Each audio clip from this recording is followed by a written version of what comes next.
여러분 안녕하십니까? 화요일 아침 뉴스 퍼레이드 황병준입니다. 국회가 오늘 이재명 대통령 시정연설을 시작으로 새해 예산 정국에 돌입합니다. 이재명 정부 첫 예산안은 728조 원, 올해 대비 8% 늘어난 사상 최대 규모입니다. 이 대통령은 국회에 협조를 당부할 전망입니다. 신경희 기자입니다. 이재명 대통령이 오늘 국회에서 728조 원 규모의 내년도 정부 예산안에 대한 시정연설에 나섭니다. 이 대통령의 시정연설은 6월 추경안 제출 때에 이어 두 번째입니다.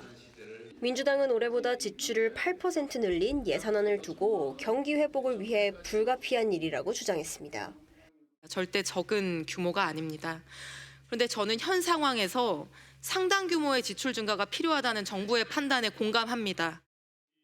예산안 지출 규모가 700조 원을 넘은 것은 사상 처음인데 적자 국채까지 110조 원 가까이 발행하게 되면서 국가 채무도 눈덩이처럼 불어날 수 있다는 우려가 나옵니다. 국민의힘은 지역화폐 같은 선심성 예산 삭감을 벼르고 있습니다. 현금 살포하는 이런 사업들 좀 걷어내고 국채 이자 비용도 줄이고 국채 발행 비율도 좀 줄이는 그런 쪽으로 예산을 검토하도록 하겠습니다. 송원석 국민의힘 원내대표는 지방선거용 포퓰리즘 빚더미 예산이라면서 예결위에서 강력하게 싸울 것을 주문했습니다. 하지만 민주당이 다수 의석을 차지한 상황이어서 법정 처리 시한인 다음 달 2일까지 처리될 가능성이 높다는 분석이 나옵니다. 이 대통령은 확장 재정 기조를 분명히 하면서 여야 협조를 요청할 전망입니다. TV조선 신경입니다. 이재명 대통령이 정부 보유 국유자산 매각을 전면 중단하라고 지시했습니다. 현재 진행 중이거나 검토 중인 자산 매각도 전면 재검토하고 부득이하게 매각이 필요한 자산은 국무총리의 사전 재가를 받도록 했습니다. 이 대통령의 이런 지시는 최근 국회 국정감사에서 국가 자산이 헐값에 매각되고 있다는 우려가 제기된 데 따른 것으로 알려졌습니다. 한국과 미국 국방장관이 오늘 한미 안보협의회를 열고 머리를 맞댑니다. 전시작전 통제권 환수와 핵추진 잠수함 건조 등 핵심 안보 현안을 논의할 것으로 보입니다. 송민혁 기자입니다. 판문점 남쪽 주한미군기지 캠프 보니파스에서 안규백 국방장관이 피트 헤그세스 미국 국방장관을 맞이합니다. 피곤하지 않으세요? Are you tired? No, no, never. 한미 국방장관이 JSA를 함께 방문한 건 트럼프 정권 1기이던 2017년 10월 이후 8년 만입니다. 남북 관계에 있어서 최전선에 있는과 동시에 소통과 대화의 장소다. 여기서 판문점 선언이 있었고. 두 사람은 오늘 국방 분야 최고위급 협의체인 한미 안보협의회 SCM에서 머리를 맞댑니다. 핵심 의제는 전시작전 통제권 전환이 될 전망입니다. 전작권은 유사시 한미 연합전력을 총괄 지휘, 통제하는 권한으로 현재는 주한미군 사령관이 겸직하는 한미연합사령부 사령관이 갖습니다. 헤그세스 장관은 최근 한국의 전작권 전환 추진을 훌륭한 일이라며 지지 의사를 밝혔고 양국 합참 의장도 의미 있는 진전이 이뤄졌다고 평가해 논의의 속도를 낼 것으로 보입니다. 최근 한미 정상회담에서 떠오른 핵추진 잠수함 도입 문제도 함께 다뤄질 가능성이 큽니다. 핵 추진 잠수함의 연료를 우리가 공급받을 수 있도록 대통령께서 결단을 좀 해주시면 좋겠습니다. 미국이 요구하는 국방비 증액 같은 우리 군의 역할 확대도 논의 대상입니다. 미국은 주한미군 억지력의 범위를 북한에서 중국으로 확대한다는 방침이어서 동맹의 현대화 협의도 이뤄질 것으로 관측됩니다. TV조선 성민혁입니다. 미국 정부가 북한산 석탄과 철광석 등을 중국으로 운송한 선박 7척에 대해 유엔 제재 지정을 추진 중입니다. 해당 선박들은 시에라리온 등 제3국 국적으로 미 국무부는 이들이 북한의 핵 야망을 가능케 하는 수단이라며 불법 밀수 가담의 대가가 따를 것이라고 경고했습니다.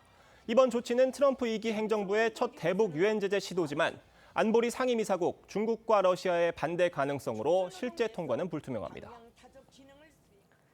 민주당이 이재명 대통령에 대한 이른바 재판중지법 추진을 돌연 중단했습니다. 이 대통령의 뜻이 반영된 것으로 전해졌는데 국민의힘은 민주당이 언제든 또다시 같은 법안을 추진할 수 있다며 비판했습니다. 윤수영 기자가 보도합니다. 강훈식 대통령실 비서실장이 재판중지법에 대한 긴급 기자회견을 열었습니다. 헌법 84조에 따라 현직 대통령에 대한 재판은 중단된다는 것이 다수 헌법학자의 견해라며 당의 사법개혁안 처리 대상에 재판중지법을 제외해달라고 요청했다고 했습니다. 재판중지법과 관련해서 대통령께서는 더 이상 정쟁에 끌어들이지 않고 우리가 민생을 살리고 경제를 살리는 데 집중할 수 있도록 해달라고. 이런 의견은 우상호 정무수석을 통해 민주당 지도부에 전달된 걸로 알려졌습니다. 이후 민주당 지도부는 재판중지법 추진을 돌연 중단했습니다. 원인 제공이 국민의힘에 있었다라고 하는 그런 사실을 좀 명확하게 하고 싶었던 것뿐이지 이것을 추진하겠다는 의지를 강하게 한 적은 없습니다. 국민의힘은 오늘은 추진하지 않겠다는 뜻이라며 이 대통령 사법 리스크가 부각되면 언제든 다시 추진할 것이라고 지적했습니다. 대통령이든 정청래 대표든 누구든 책임 있는 사람이 재임 기간 중에 재판중지법을 추진하지 않겠다고 명확한 입장을 밝히십시오. 민주당 안팎에서는 당의 오락가락한 대응이 이 대통령 호재에 찬물을 끼얹고 혼란만 키웠다는 지적도 나옵니다. TV조선 윤수영입니다. 네, 지난주 법원이 대장동 일당 5명에게 실형을 선고하고 법정 구속했는데요. 재판부는 판결문에서 별도의 재판을 받는 이재명 대통령 이름을 수백 번 언급했고 민간업자들이 정진상 전 실장과 유착관계를 형성했다고 명시했습니다. 다만 이 대통령이 민간업자들로부터 직접 금품을 받은 증거는 없다고 했습니다. 조윤정 기자가 보도합니다. 대장동 사건 1심 판결문에 이재명 대통령 이름은 390번 나옵니다. 재판부는 성남도시개발공사 설립과 이 대통령의 당시 성남시장 재선 과정에서의 기여 등으로 민간업자들은 사실상 사업 시행자로 내정되는 특혜를 받게 됐다고 했습니다. 이재명 시장이 되면 빨리빨리 바로바로 진행이 지금 될 텐데. 이 대통령이 정진상 전 실장 등으로부터 민간업자들이 시장 재선 과정에 큰 도움을 준 사실을 보고받아 알았을 것이라고 했습니다. 다만 이 대통령이 민간업자들로부터 직접적인 금품이나 접대를 받았다는 증거는 없다고 했습니다. 재판부는 정 전 실장과 민간업자의 유착관계를 여러 차례 언급했습니다. 민간업자들이 정 전 실장의 술값을 대신 내줬고 남욱 변호사가 유동규 전 본부장에게 준 뇌물 3억 원 중 일부가 정 전 실장 등에게 전달된 것으로 보인다고 했습니다. 또 김만배 씨가 유 전 본부장에게 428억 원을 주기로 한 이익분배 약정도 사실로 인정했습니다. 김만배가 전화로 너희 것 내가 잘 보관하고 있을게라고 하자 정진상이 저수지에 보관해 둔 거죠라고 답했던 유 전 본부장 증언이 신빙성이 있다고 본 겁니다. TV조선 조윤정입니다.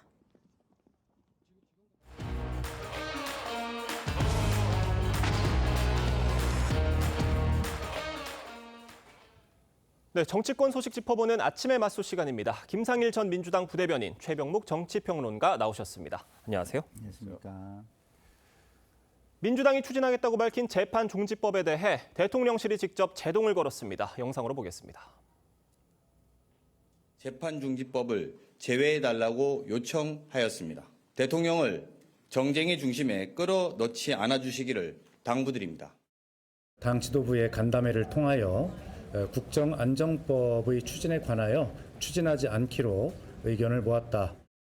오늘은 추진하지 않겠다는 말로 받아들이겠습니다. 대통령이든 정청래 대표든 누구든 책임 있는 사람이 명확한 입장을 밝히십시오.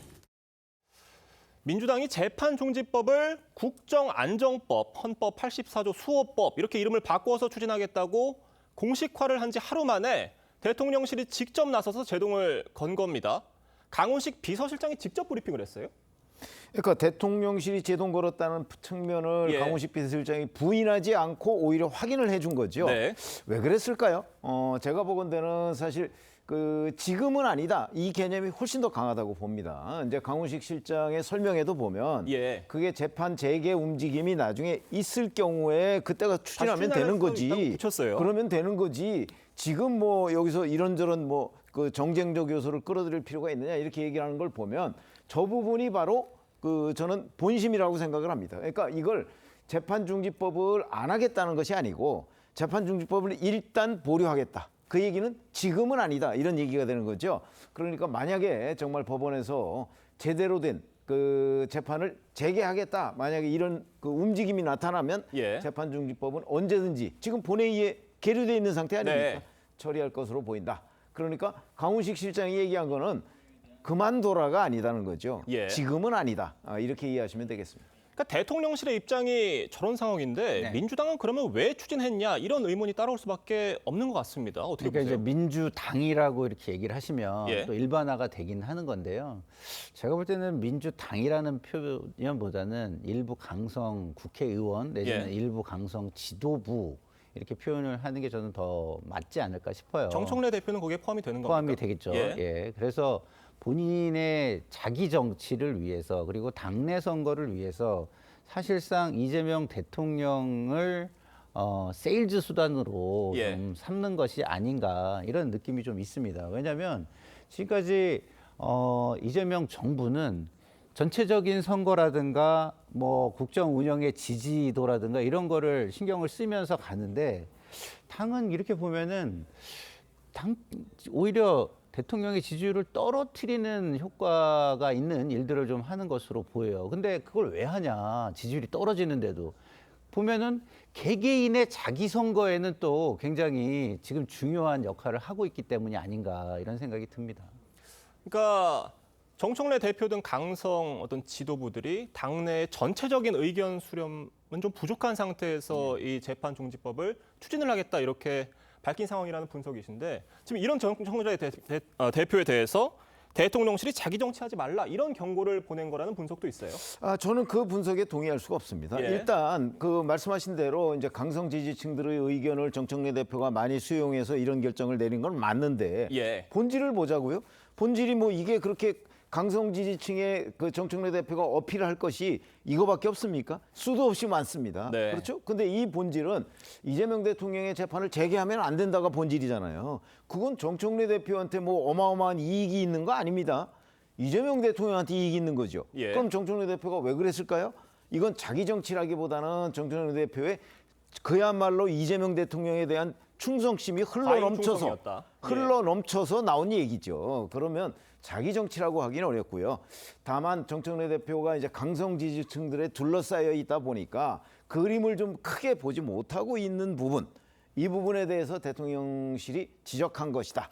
저는 경고로 보지 않고 아마 충고 정도로 본다 이렇게 말씀드립니다. 그러니까 엇박자보다는 어떤 정청래 대표의 좀 과잉 충성이었다 이렇게 보시는 거죠. 과잉 충성에 대해서 대통령실이 이건 순서가 다르잖아. 순서를 좀 바꾸자. 이렇게 얘기한 정도지 경고를 할 정도는 아니다. 이렇게 본다는 거죠. 알겠습니다. 지금 민주당은 결국 하루 만에 재판중지법 처리를 백지화를 했지만 국민의힘은 믿을 수가 없다 이런 입장이에요. 그러니까 민주당이 지금까지 뭐 여야 합의도 손바닥 뒤집듯이 뒤집었던 전력이 있는 만큼 이런 재판중지법 처리하겠다는 입장도 믿을 수가 없다. 이재명 대통령이 직접 입장을 밝혀야 된다 이런 입장입니다. 글쎄요. 저는 그 또한 좀 과하다. 민주당이 과하다고 해서 지금 지지율이 떨어질 걸 우려하고 정치 세력은 선거가 가장 중요한 겁니다.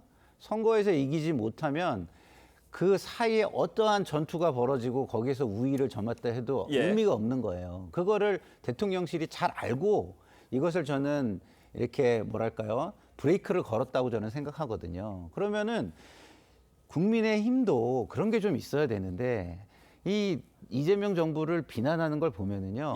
타이밍도 안 맞고 그다음에 이렇게 굉장히 전략적이지도 못한 그런 게 있는데 지금 이렇게 오히려 대통령실이 국민의 뜻에 맞게 무언가를 이렇게 하면 좀 박수를 쳐주고 그거에 대해서 이렇게 더 해라라는 뭐랄까요 본인한테 유리한 쪽으로 뭐 협치를 하라든가 뭐 이런 전략적인 메시지를 내는 게 맞는데 무조건 공격 이렇게만 한다면 국민들 입장에서는 자기들의 가장 큰 문제인 불법 개헌과 내란 혐의와 관련된 거는 조금도 말도 못하면서 너무 과하다. 그 책임을 맡길 수 있는 세력이 아니다라고 판단하지 않을까 싶습니다.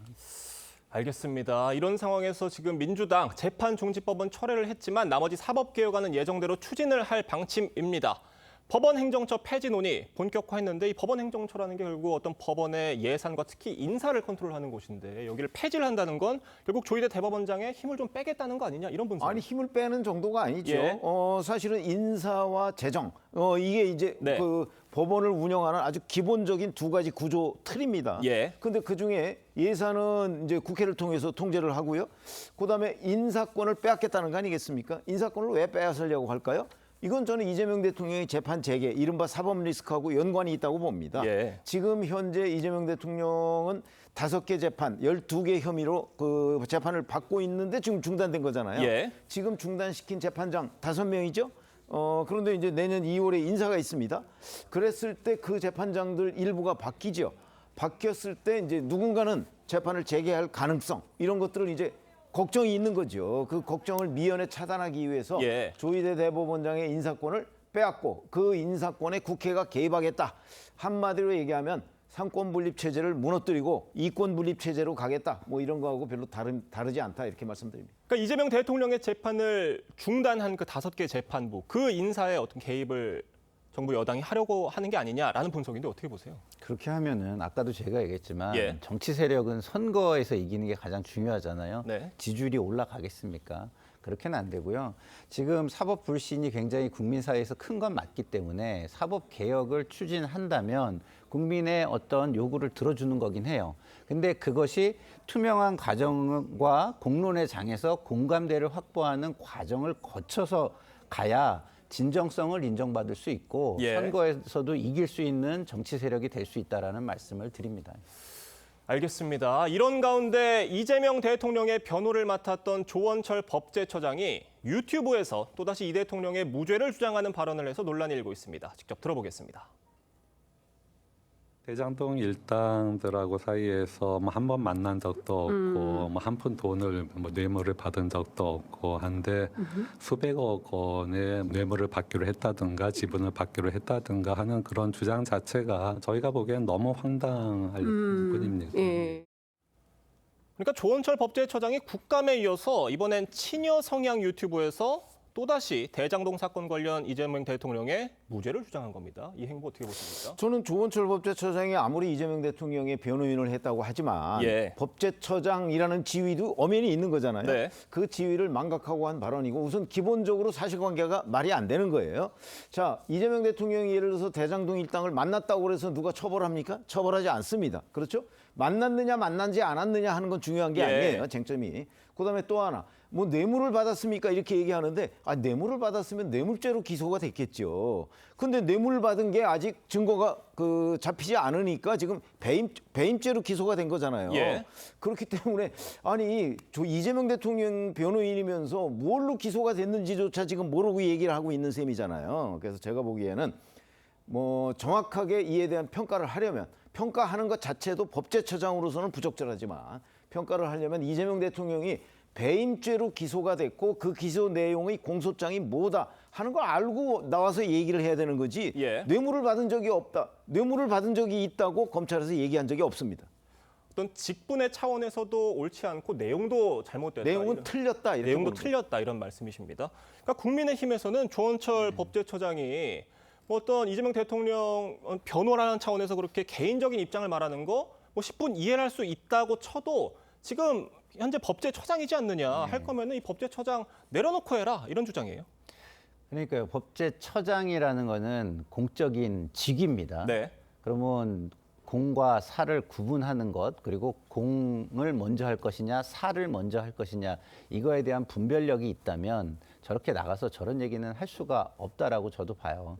공인은요, 직위와 직무에 해당하는 거를 위주로 이야기를 하고 그거에 신뢰를 받아야 됩니다. 그리고 사적인 이야기를 할 때 그것이 공적 지위나 직무에 신뢰를 흔들거나 공정성을 흔들 수 있다면 그것을 자제하는 것이 공인의 자세라고 생각하는데 그런 부분에 대해서는 굉장히 부적절했고요. 내용과 관련해서는 어쨌든 주장이잖아요. 네. 아직 그 주장에 대한 판단이 법원에서 나온 것이 아니기 때문에 좀 전에 우리 최영백 편집장님이 하신 말씀도 주장이고 이 법제처장이 얘기한 것도 주장이다라는 말씀을 드립니다. 결국 이재명 대통령의 지금 중지된 재판이 뭐 결과가 나오기 전까지 이재명 대통령이 유죄인지 무죄인지 알 수 없다는 그런 분석들이 있는 건데 어찌됐건 지금 이재명 대통령 관련된 대장동 1심 판결 이후에 후폭풍 계속 이어지고 있습니다. 이 1심 판결 어떻게 보셨어요? 뭐 아시다시피 거기에 이제 각 당은 자기들한테 유리한 부분 판결문만 이렇게 떼내서 뭐 이게 뭐 무죄가 명백히 입증됐다든가 예. 아니면 뭐 유죄가 그 확실해졌다든가 뭐 이렇게 주장을 하고 있지만 저희가 그 719쪽의 그 판결문 전체를 다 맥락을 살펴보면 예.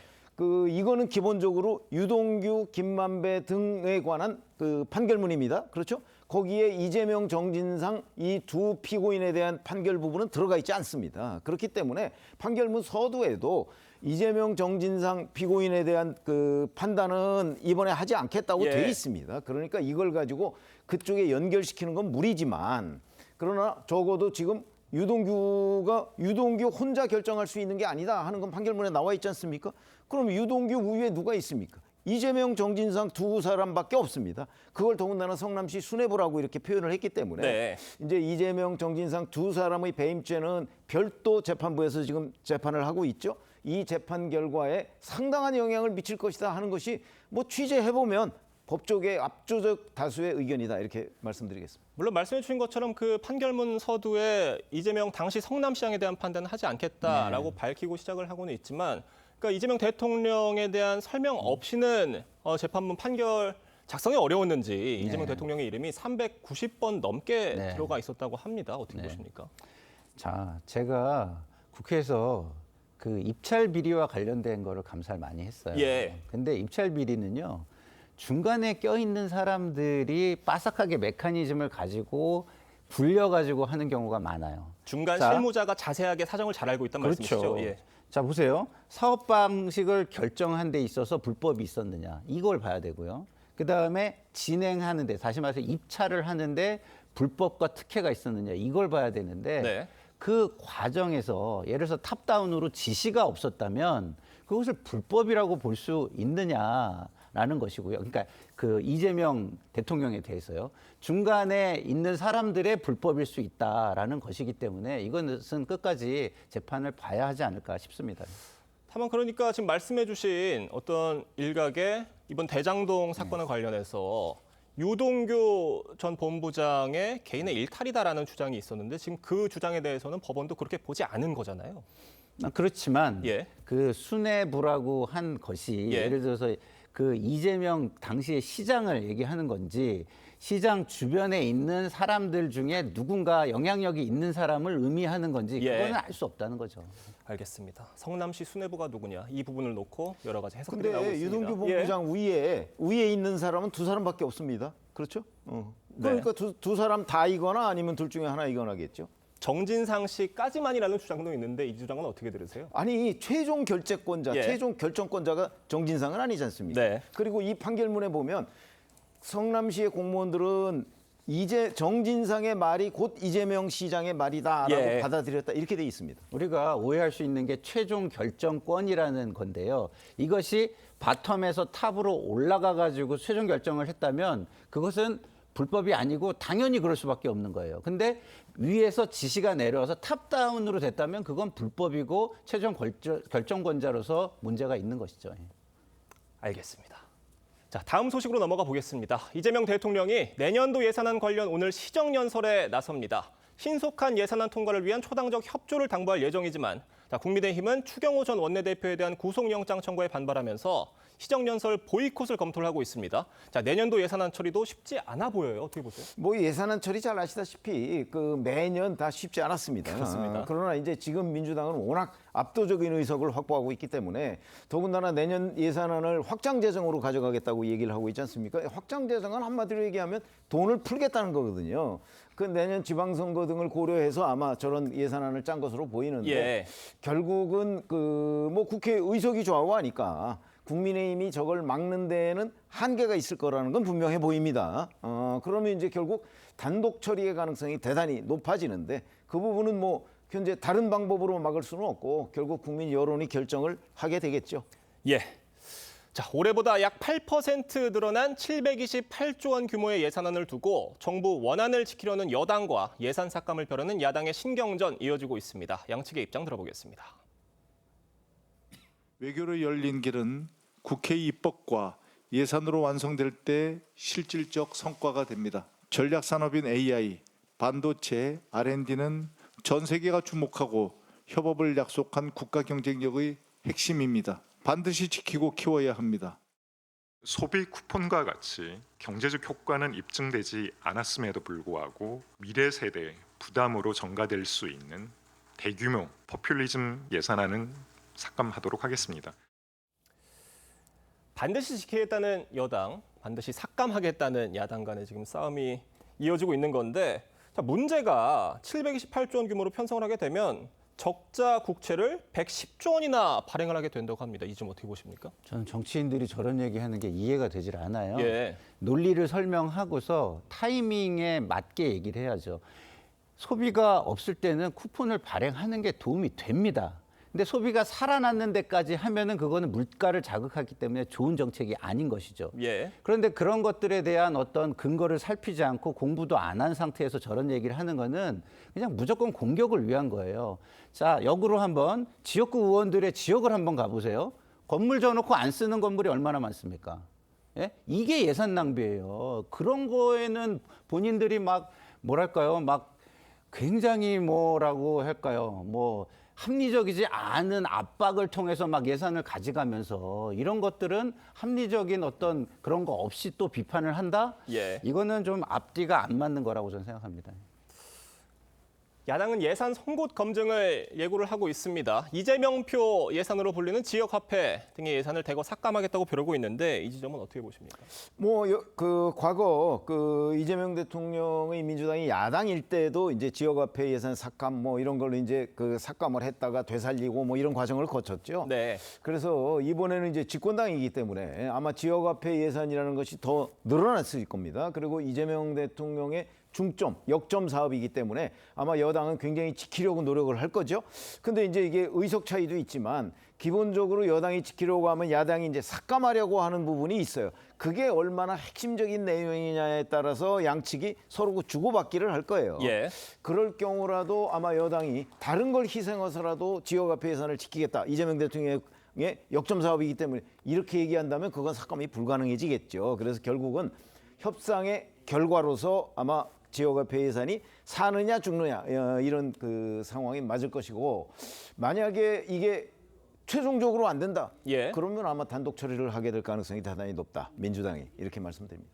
야당 차원에서는 내년 지방선거를 앞두고 있기 때문에 네. 마냥 예산 삭감만 주장하기는 어려울 것이다라는 분석도 있는데 이건 어떻게 보십니까? 그게 이제 야당의 딜레마죠. 예. 왜냐하면 돈을 풀겠다는데 그걸 반대하는 유권자들은 그렇게 많지가 않습니다. 참 불행이죠. 왜냐하면 돈을 풀겠다는 게 결국은 네. 예산이 남아서 풀겠다는 게 아니고 빚을 얻어서 돈을 풀겠다는 거 아니겠어요? 이번에도 110조 지금 빚을 낸다는 거 아니겠습니까? 빚을 낼 필요가 꼭 있을 때는 모르지만 상습적으로 빚을 지는 것, 이 부분에 관해서 야당이 그걸 잘 부각하지 않으면 이번에도 또 과거처럼 결국은 민주당 일방적인 처리가 될 것이다 이렇게 생각합니다. 그러니까 단독 처리 가능할 것이다라고 전망을 해주셨는데 어떻게 보십니까? 만약에 단독 처리를 하게 된다면 그에 따른 또 후폭풍도 없지 않을 수가 없잖아요. 근데 단독 처리라는 것은요. 예. 지금 국회 선진화법 이후에 사실은 하기가 굉장히 쉬워졌어요. 네. 어떻게 보면. 왜냐하면 정부 안이 본회의로 그 시한 내에 수정안이 안 나오면 바로 올라가게 돼 있거든요. 네. 그런 상황 속에서 지금 단독 처리를 했지만 시한 내에 처리한 게 지금 2014년하고 2020년 두 번뿐이 없습니다. 예. 근데 시한을 못 지켰다는 거는 오히려 여당이 야당을 존중했다라는 것이 오히려 옛날과 다르게 그런 논리가 성립한다는 말씀을 드립니다. 알겠습니다. 오늘 두 분 말씀은 여기까지 듣겠습니다. 감사합니다. 곽종근 전 특전사령관이 윤석열 전 대통령 내란 재판의 증인으로 나와 충격적인 주장을 했습니다. 윤 전 대통령이 계엄 2달 전 한동훈 전 대표를 총으로 쏘겠다고 말했다는 겁니다. 윤 전 대통령 측은 곧바로 그런 사실이 없다고 반박했습니다. 조유준 기자입니다. 남색 정장 차림의 윤석열 전 대통령이 2주 연속 내란 재판에 나와 곽종근 전 특수전 사령관을 직접 신문했습니다. 질문을 하면 또 답변이 되고 엉뚱한 얘기를 많이 하고 그래서 사실 제한 시간 안에 몇 개 물어보지를 못했습니다. 곽 전 사령관은 지난해 국군의 날 대통령 관저 만찬 자리에서 윤 전 대통령으로부터 비상대권 이야기를 들었다고 증언했습니다. 당시 윤 전 대통령이 국민의힘 한동훈 전 대표와 일부 정치인을 호명하며 잡아오라 했고 총으로 쏴서라도 죽이겠다고 말했다고 진술했습니다. 이 말에 윤 전 대통령은 웃음을 터뜨린 뒤 추가 질문을 하지 않았고 윤 전 대통령 측은 그런 말을 한 적이 없다고 했습니다. 윤 전 대통령은 의원들을 끌어내라는 지시를 받았다는 곽 전 사령관 주장도 반박했습니다. 특전사령관한테 31분에 이제 그 전화를 했다고 거기서 제가 의원 끄집어내라고 했다는데 그럼 그 전에 그 이상현과 공수 1여단장과 그 부하 사이에 의원 꺼내라는 얘기는 곽 전 사령관은 지난해 12월 4일 새벽 0시 31분 윤 전 대통령과 통화해서 끌어내란 지시를 받았다고 했지만 그 통화가 있기 전 이미 곽 전 사령관 본인이 이상현 1공수여단장 등 부하들에게 그런 지시를 내렸다는 겁니다. TV조선 조유진입니다. 네, 인천에서 10대 2명이 무인 점포 4곳을 잇따라 털어 경찰이 추적에 나섰습니다. 겉모습은 중학생 정도의 앳된 모습이었지만 이들은 CCTV가 있는데도 버젓이 대형 공구를 이용하는 등 대담한 범행을 벌였습니다. 강석 기자가 보도합니다. 지난달 26일 새벽 5시 10대 2명이 무인 인형 뽑기 가게의 지폐 교환기를 노립니다. 쇠꼬챙이로 열쇠를 따보려고 하지만 계속 실패하고 두 사람은 17분 만에 지폐 교환기를 강제로 열고 현금을 훔쳐 달아났습니다. 사라진 돈은 300만 원. 피해 점주는 또다시 가게를 노리지 않을까 불안하기만 합니다. 너무 불안해요 지금. 다시 또 올 것 같고. 그래갖고 더 경비를 강하게 하겠지만. 하루 뒤에는 100m 떨어진 무인 아이스크림 가게가 이들의 먹잇감이 됐습니다. 이번엔 대형 절단기까지 가져와 카드 결제기에 자물쇠를 잘라내고 1분 반 만에 돈을 챙겨 달아났습니다. 마스크도 쓰지 않고 맨얼굴로 태연히 CCTV 밑에서 저지르는 범행에 점주는 허탈해합니다. 열쇠 자르는 거 갖다로 잘라서 아무 죄의식도 없이 그냥 가져가는 거죠. 저희가 한 50만 정도 될 것 같은데. 이들이 이틀 동안 부평구 일대 무인 점포 4곳에서 훔친 돈은 500만 원에 달합니다. 경찰은 10대 용의자 2명을 특정하고 검거에 나섰습니다. 무인 점포 절도는 2021년 3,500여 건에서 2023년 1,800여 건으로 해마다 크게 늘고 있습니다. TV조선 강석입니다.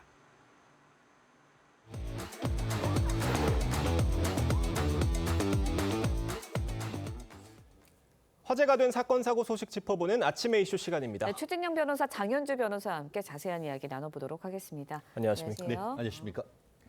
자, 앞서 전해드린 대로 곽종근 전 특전사령관이 윤석열 전 대통령 내란 우두머리 혐의 재판에 나와서 작심 발언을 쏟아냈습니다. 목소리 들어보겠습니다. 폭탄주를 막 돌리기 시작하지 않았습니까? 술 많이 먹었죠? 그날. 거기서 무슨 시국 얘기할 그럴 상황은 아니지 않습니까? 차마 그 말씀을 안 드렸는데 한동훈이하고 일부 정치인들 일부 호명하시면서 당신 앞에 잡아오라 그랬습니다. 당신이 총으로 쏴서라도 죽이겠다고 했습니다. 당시 그러니까 10월 1일의 상황에 대해서 그날 어떻게 만나게 됐는지, 그날 뭘 먹었는지 관련 대화들이 오가다가 그 맥락 속에서 저 발언이 나온 겁니다. 한동훈 전 대표를 데려오면 총으로 쏘겠다라는 충격적인 얘기를 한 건데 왜 이 얘기를 지금 와서 꺼낸 거라고 보세요? 이제 말씀 주신 것처럼 굉장히 충격적인 증언이었는데요. 이 증언이 처음부터 나왔던 것은 아니고 네. 윤석열 전 대통령이 국군의 날에 있었던 그 만찬에 관련해서 곽종근 전 사령관의 증언에 대해서 반박을 했었거든요. 네. 그 반박하는 과정에서 함께 나온 이야기입니다. 그러니까 윤 전 대통령이 국군의 날 만찬 자리가 사실 만찬장도 아니고 주거 공간의 식당에서 이루어진 것이었는데 거기서 무슨 시국 이야기를 논하는 상황이 아니지 않았냐라고 반박을 한 겁니다. 네. 그랬더니 곽종근 전 사령관이 이런 얘기까지는 안 하려고 했는데라고 하면서 지금까지 말하지 못했던 부분을 이야기한다라고 하면서 한동훈 전 대표 그리고 일부 정치인들을 윤 전 대통령이 호명하면서 당신 앞에 잡아와라 총으로라도 쏴서 죽이겠다라고 이야기를 했다라는 부분들을 사실상 폭로가 나온 것이거든요. 예. 이 부분에 대해서도 계속 지금 공방이 있는 상황입니다. 네, 일단 윤 전 대통령 어제 굉장히 좀 웃음을 터뜨렸고요. 윤 전 대통령 측 변호인 그런 말 한 적 없다. 왜 그동안 조사에서는 말하지 않았냐 이런 말을 하기도 했고 지적을 했습니다. 어저께 상황 어떻게 보셨어요? 사실 법조인들이 가장 싫어하는 것이 진술이 왔다 갔다 하는 일관성 없는 진술입니다. 그래서 누구 말을 어떤 말을 믿어야 되는지 같은 그 고민을 빠뜨리게 되는 상황을 굉장히 싫어하는데 사실 곽정은 그 특전사령관 같은 경우에는 그 당시 현장에 갔을 때에 인원을 끌어내라냐 아니면은 의원을 끌어내냐 이런 걸 가지고도 말이 왔다 갔다 했던 적이 있습니다. 실제로 이 부분 같은 경우에 굉장히 중요할 수가 있는 사안인데 경찰, 검찰, 특검을 거치면서도 이 부분에 대해서 전혀 얘기 없다가 법정에서 갑자기 이런 얘기를 하는 것이 그 맥락상 오히려 그렇게 본인을 직접적으로 압박하는 그 윤 전 대통령에 대한 어떤 마음의 보복 감정이 아니냐 하는 이런 얘기가 나올 수밖에 없는 그런 상황 아니겠습니까? 다만 그럼에도 불구하고 특전사령관 같은 경우에 우리나라에서 굉장히 중요한 역할을 했던 사람이고 과연 그러면은 없던 말을 그냥 했던 것이냐 이런 얘기도 지금 있을 수 있다 보니까 과연 누구 말이 맞는지 굉장히 의문이 드는 상황인데 어쨌든 윤 대통령은 직접 신문을 하면서 그 얘기를 듣자마자 웃음을 터뜨렸다. 내가 있지도 않은 얘기를 어떻게 저렇게 할 수 있는가라는 그런 어떤 즉각적 반응입니다.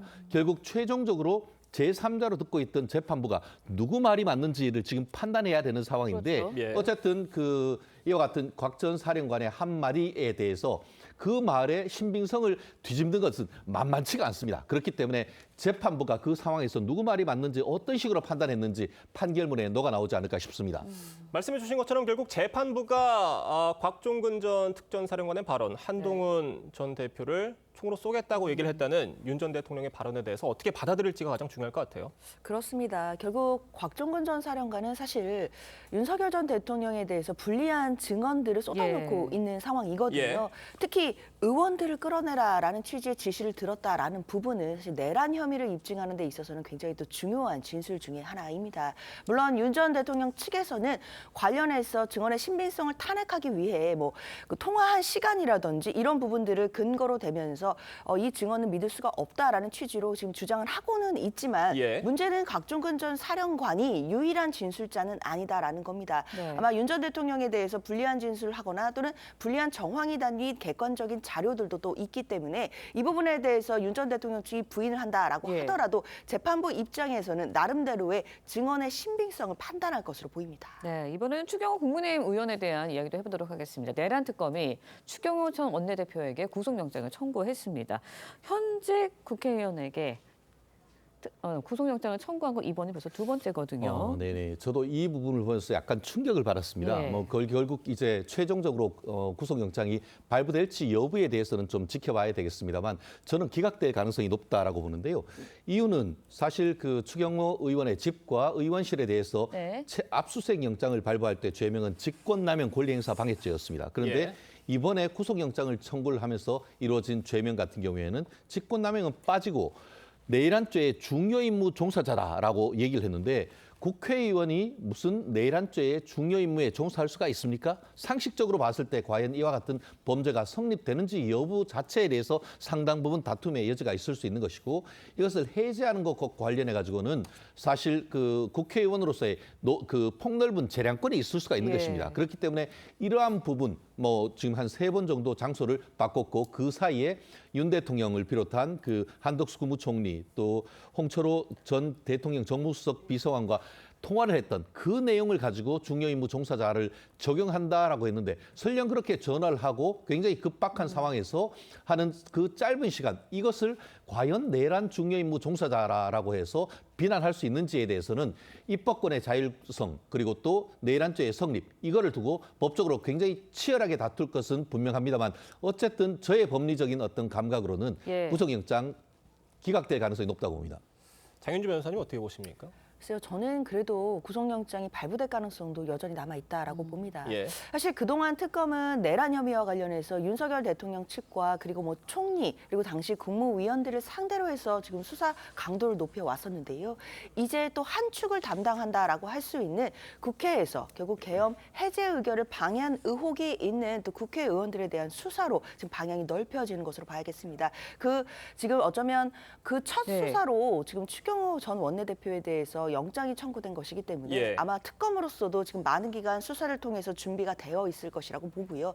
만약에 영장이 발부된다라고 한다면 그 당시에 그 의결을 하는 것을 방해하는 의혹을 받고 있는 또 다른 국회의원들이 있습니다. 그에 대해서도 아마 수사가 확대될 것으로 예상은 됩니다. 네, 이번에는요 권성동 국민의힘 의원 첫 재판 소식도 좀 짚어보도록 하겠습니다. 통일교로부터 불법 정치 자금을 받은 혐의로 재판에 넘겨졌는데 권 의원 측에서는 일단은 혐의 부인하고 있고요. 공소장 내용 형사소송 원칙에 위반된다 이런 이야기를 하고 있거든요. 그렇습니다. 사실 공소장 일본주의라고 해서 기소했을 때 검찰이 수사를 다 했지만 법원에 보내는 것은 달랑 공소장 한 장입니다. 그 뒤에 있던 어떤 증거도 붙이지 않는데요. 그 이유는 재판부로 하여금 미리 어떤 판단에 대한 예단을 갖지 못하게 하는 그런 게 그렇기 때문에 공소장 자체도 공소 사실 자체 언제 어디서 누가 무엇을 했는지만 쓰는 것이지 그 외에 관련성이 없는 것을 해서 유죄 예단을 갖게 하는 것은 쓰지 말라라는 것이 바로 공소장 일본주의인 것이고 이른바 필요 없는 것을 쓰지 마라라는 것이 여사기재 금지 원칙 이런 부분이 있습니다. 결국 지금 그 권성동 원내대표 전 대표 같은 경우에는 공소 제기 절차가 법률에 위반됐기 때문에 그 자체로 유무죄를 판단할 것 없이 공소 기각해달라라는 그런 어떤 법리적인 주장을 했다라고 보는데요. 이것은 이렇게 주장한다 하더라도 결국은 유무죄에 대한 판단을 해야 되는 겁니다. 결국 형식적 요건을 갖추지 못했기 때문에 앞으로 재판할 필요도 없다라는 것으로서 어떻게 보면 본안으로 가기 전에 재판을 끝내려고 하는 그런 전략인데 그렇다 하더라도 재판부로서는 본안, 한마디로 실제로 돈을 받은 지가 있는지 그리고 그 통일 교환은 어떤 관계가 있는지 그리고 돈을 받은 다음에 어떤 일을 했는지 이 부분에 대한 수사는 그대로 재판은 진행된다라고 보시는 게 맞을 겁니다. 네. 지금 특검에서는 뭐 피고인의 주장에 대해서 이게 공소장 일본주의 논점이 아니라 범행 자체를 부인하는 주장이다 이렇게 반박을 했어요. 그렇습니다. 사실 공소장 일본주의는 형사소송법 원칙상 굉장히 중요한 원칙인 것은 분명합니다. 그러나 특검의 입장에서는 이것은 지금 공소장 일본주의와 관련된 부분들이 아니라 범행 자체를 부인하는 것 아니냐라는 취지의 반박을 하고 있는 건데요. 그러니까 특검 입장에서는 이 사건이 단순히 1억 원을 전달받은 정치 비리 사건을 넘어서서 헌법상 보장되어 있는 그 정교 분리 원칙을 위배하고 또 훼손하는 그런 범죄다라는 것이 특검의 시각입니다.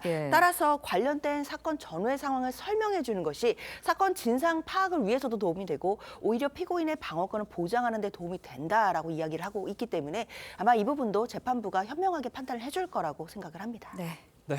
윤석열 전 대통령과 추경호, 권성동 의원 재판 수사 소식 자세히 짚어봤습니다. 두 분 말씀 여기까지 듣겠습니다. 감사합니다. 고맙습니다. 가을철 야외에서 진드기에 물려 감염되는 중증열성 혈소판 감소 증후군은 치사율이 20%에 육박해 현재까지 400명 넘는 사망자를 냈습니다. 살인 진드기병으로도 불리는데 국내 연구진이 감염을 막는 백신 후보 물질을 찾아 백신 개발에 들어갔습니다. 박재윤 기자의 단독 보도입니다. 연구원이 액체가 든 통을 장비 안에 넣고 상태를 확인합니다. 중증 열성 혈소판 감소 증후군, 즉 SFTS 예방이 기대되는 백신 후보 물질이 들어있습니다. 참진드기에 물려 감염되는 SFTS는 치명률 18%로 걸리면 5명 중 1명이 목숨을 잃습니다. 지난 13년 동안 406명이 숨졌습니다. 실험에 사용할 세포를 키우는 곳입니다. 여기서 만든 세포에 SFTS 바이러스를 넣은 뒤 감염이 얼마나 잘 억제되는지를 확인하게 됩니다. 전 세계적으로 백신과 치료제가 없었는데 국립감염병연구소가 최근 백신의 실마리를 찾아 쥐를 대상으로 독성 시험에 들어갑니다. 면역세포가 이 바이러스 단백질을 인식하게 되어 항체를 만들어냅니다. 이 항체들은 숙주세포에 바이러스가 부착하는 것을 차단하게 하게 되고 2년 내 독성 시험을 통과하면 사람을 대상으로 한 6년간의 임상 시험을 거쳐 최종적으로 백신을 만든다는 목표입니다. 병원 의사분들께서도 백신 개발의 필요성에 대해서 많이 공감하고 계시면서 안전성이 확인이 되면 저희가 이제 임상시험을 통해서 제품 개발 허가까지 추진할 예정입니다. SFTS 백신은 현재까지 임상시험 단계에 들어간 나라도 없어 개발에 성공할 경우 세계 최초 백신이 될 가능성이 있습니다. TV조선 박재훈입니다. 네, 이탈리아 로마 중심가에서 보수 공사 중이던 중세시대의 탑이 무너지면서 작업자 1명이 매몰됐습니다. 구조 작업 중 2차 붕괴가 일어나 매몰자 구출이 쉽지 않은 상태입니다. 이루라 기자가 보도합니다. 외벽에서 돌덩이와 파편이 쏟아지더니 이내 회색 먼지 구름이 탑 전체를 뒤덮습니다. 현지 시간 3일 오전 로마의 대표 관광지인 포로 로마노 인근에서 복원 공사 중이던 중세탑 일부가 붕괴됐습니다. 이 사고로 작업자 1명이 매몰됐고 구조 도중 2차 붕괴가 발생해 소방대원들이 급히 대피했습니다. We stopped there to get a drink and we just sat outside. We're watching at the building and it suddenly collapsed again because this was the second time. 무너진 건물은 13세기 교황 인톤센시오 3세가 가족 거처로 지은 콘티탑으로 2000년대 초까지 공공 사무실로 사용되다 방치됐었습니다. 14세기 대지진과 반복된 붕괴로 손상이 심했던 이 건물은 내년 복원 완료를 목표로 공사가 진행 중이었습니다. 사고 당시 탑 안에는 5명의 작업자가 있었는데 이 중 4명은 구조됐습니다. 소방당국은 드론까지 투입해 매몰자 상태를 확인 중입니다. Quello che possiamo dire è che stiamo lavorando, arriveranno anche altri mezzi, ma che sarà un'attività molto lunga. 로마시는 건물의 노후화와 함께 복원 작업 중 관리 감독 부실 가능성 등을 포함해 정확한 사고 원인을 조사 중입니다. TV조선 이루라입니다.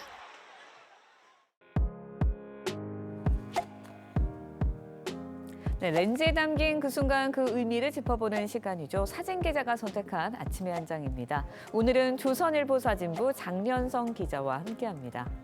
안녕하세요. 오늘 아침에 볼 사진 어떤 건가요? 부산의 한 사찰에서 한 수험생이 합격을 기원하는 문구를 높이 매달고 있는 모습입니다. 대학 수학능력 시험이 9일 앞으로 다가왔습니다. 전국 곳곳에서 학부모와 수험생들이 기도하는 모습들 사진으로 만나보시죠. 부산 기장군 해동용궁사에서 수험생이 소원지를 높이 매달고 있습니다. 형형색색의 소원지들이 참 많았는데요. 자녀를 응원하는 문구들이 유독 눈에 띄었습니다. 바다 앞에 놓인 기와에도 고득점과 합격을 기원하는 응원 글귀가 적혀 있었습니다. 학부모들은 애타는 마음으로 기도를 하며 자녀들에게 좋은 결과가 있기를 소망했습니다. 네, 학부모님들의 간절한 마음이 느껴지는데요. 다른 지역의 모습도 함께 소개해 주시죠. 네, 어제 갑자기 추워진 날씨에도 불구하고 서울과 대구의 기도 열기도 참 뜨거웠습니다. 대구 팔공산 갓바위에서 학부모가 두꺼운 옷을 입은 채 기도하고 있습니다. 서울 조계사에서는 수험생을 응원하는 촛불이 환하게 불을 밝히고 있는데요. 수능을 열흘 앞둔 어제 전국 각지에서 추위도 잊은 채 간절히 기도하는 학부모들이 참 많았습니다. 네, 부모님들의 따뜻한 마음이 수험생들에게 잘 전달됐으면 하는 바람입니다. 지금까지 아침의 한 장이었습니다. 어제 서울은 0.5도까지 떨어지며 올가을 최저 기온을 기록했습니다. 환절기인 요즘 기온이 오르락 내리락한데요. 이럴 때일수록 건강 관리에 힘써야겠습니다. 오늘부터는 다시 예년 이맘때 기온을 되찾겠습니다. 다만 일교차가 크게 벌어진다는 점 유의해야겠습니다. 전국 하늘에는 구름만 지날 뿐 대체로 맑겠고요. 오후까지 제주에는 가끔 비가 내리겠습니다. 오전까지 강원 산지를 중심으로 바람이 강하게 불겠습니다. 현재 기온 살펴보시면 서울이 6.1도로 어제보다 높게 시작하고 있고요. 한낮 기온 역시 서울이 16도, 광주와 대구 19도로 어제보다 온화하겠습니다. 당분간 대체로 맑은 날이 이어지겠지만 금요일에는 강원 영동에, 주말과 휴일 사이에는 남부지방과 제주에 비가 내리겠습니다. 오늘의 날씨 박선민입니다. 이상으로 화요일 뉴스 퍼레이드 마칩니다. 네, 저희는 내일 아침 7시 30분에 다시 찾아뵙겠습니다. 시청해주신 여러분 고맙습니다.